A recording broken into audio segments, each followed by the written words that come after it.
আসসালামু আলাইকুম প্রিয় ভাই বন্ধুগণ, প্রবাস পাতা চ্যানেল থেকে আপনাকে স্বাগত। আমি একজন বেকার, আমি একজন মধ্যবিত্ত পরিবারের সন্তান।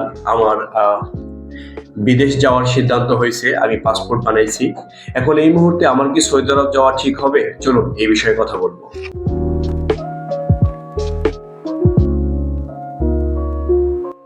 তো সবার প্রথমে নাম্বার ওয়ান, সৌদি আরব যাওয়ার প্রথম যে সুবিধাটা পাচ্ছেন সেটা হলো ভিসা প্রাপ্তি সহজ।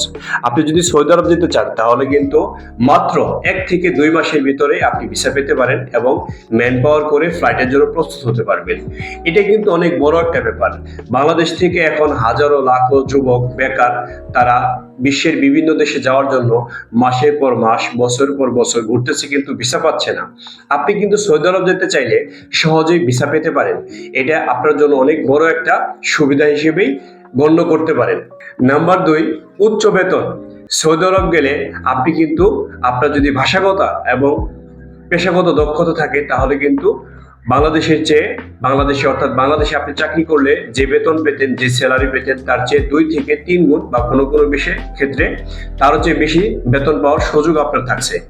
আপনার যদি ভাষাগত দক্ষতা যেমন ইংরেজি অথবা আরবির ভাষা যদি থাকে, দক্ষতা যদি আপনার থাকে, তাহলে কিন্তু আপনি সৌদি আরব গিয়ে সহজেই 2 থেকে 3 হাজার রিয়াল, বাংলা টাকায় 80 থেকে 1 লক্ষ টাকা উপার্জন করার সুযোগ পাচ্ছেন।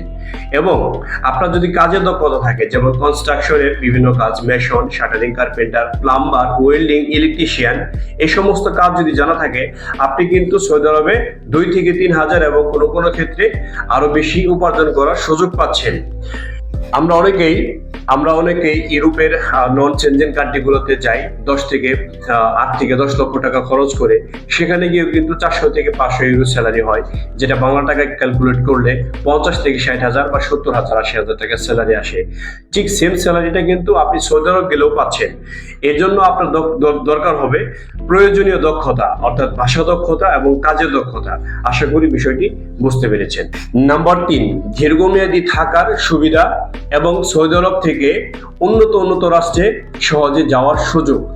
যেমন আপনি যদি সৌদি আরবে যান তাহলে প্রতি 2 বছর পর ছুটি পাচ্ছেন এবং ইকামার মেয়াদ বাড়িয়ে আপনি কিন্তু 10 থেকে 15 বছর তার চেয়ে বেশি ইচ্ছা করলে থাকতে পারতেছেন। এবং সৌদি আরব গেলে ওইখান থেকে আপনি যদি ইউরোপ এবং অন্যান্য উন্নত রাষ্ট্রে যেতে চান তাহলে কিন্তু সহজেই এই সুবিধাটা পাচ্ছেন, যা বাংলাদেশ থেকে অনেক সময় অনেক টাকা এবং অনেক সময়ের ব্যাপার হয়।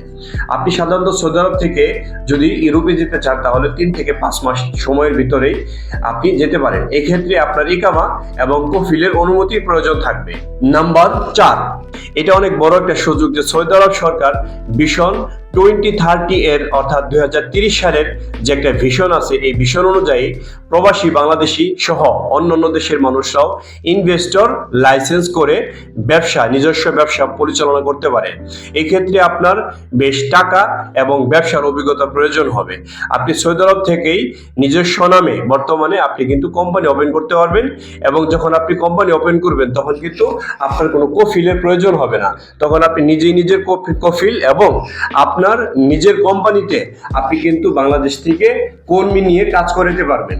এক্ষেত্রে তখন আপনি হয়ে যাবেন এমপ্লয়ার এবং আপনার কর্মীর হবে এমপ্লয়ি। এটা আপনার জন্য বড় একটা সুযোগ থাকছে বর্তমানে সৌদি আরবে। এই সুযোগটা অনেকেই কাজে লাগাইতে পারেন। যদি আপনার যথেষ্ট মেধা, বুদ্ধি, ব্যবসায়িক অভিজ্ঞতা এবং ক্যাশ বা ইনভেস্ট করার মতো মানি থাকে তাহলে আপনি কিন্তু সৌদি আরবে গিয়ে ব্যবসা পরিচালনা করতে পারেন এবং ভবিষ্যৎ প্রজন্মকে সৌদি আরবে নিয়ে আপনার ব্যবসার মধ্যে কাজে লাগাইতে পারেন। নাম্বার 5, একজন মুসলিম হিসেবে আপনি সৌদি আরব গেলে সহজেই উমরা এবং হজ করার সুযোগ পাচ্ছেন। দেখেন, আমরা মুসলমান হিসেবে যদি সৌদি আরব যাই তাহলে কিন্তু আমাদের সবার আগে যে আবেগ, যে অনুভূতি থাকে যে আমি কখন উমরা বা হজ করতে পারবো। আপনার কফিলের অনুমতি নিয়ে, অর্থাৎ আপনার কোম্পানির পারমিশন নিয়ে আপনি কিন্তু যে কোনো সময় উমরা করতে পারেন এবং বছরে একবার, জীবনে একবার, যে কোনো সময় আপনার হজের সুযোগ করে হজটা করতে পারবেন। এটাই বা কম কিসের? বাংলাদেশ থেকে হাজার লাখ প্রাণপ্রিয় ধর্মীয় মুসলমান ভাইয়েরা অনেকেই এরকম ইচ্ছা পোষণ করে, কিন্তু প্রয়োজনীয় সময় এবং আর্থিক অভাবের কারণে বা সুযোগের কারণে আমরা কিন্তু হজ উমরা করতে পারি না। এই সুবিধাটি কিন্তু সৌদি আরব গেলে আপনি সহজেই পাচ্ছেন। তো এই সমস্ত ব্যাপারগুলো যদি আপনার মাথায় থাকে এবং আপনি যদি সহজেই দেশের বাহিরে গিয়ে ভালো উপার্জন করতে চান তাহলে কিন্তু সৌদি আরবটা হতে পারে আপনার জন্য বেস্ট চয়েস। মনে রাখবেন, বিদেশ যাওয়ার আগে সতর্কতা এবং যে দেশে যাচ্ছেন সেই দেশে যাওয়ার সুবিধা অসুবিধা এই সমস্ত বিষয়গুলা আপনার একটা সতর্কতার একটা স্টেপ। সতর্কতা মানে সুরক্ষা।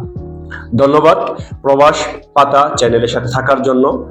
পরবর্তী ভিডিও এরকম ইনফরমেটিভ তথ্য পাওয়ার জন্য আমাদের সাথেই থাকেন। ধন্যবাদ। আসসালামু আলাইকুম ওয়া রাহমাতুল্লাহ।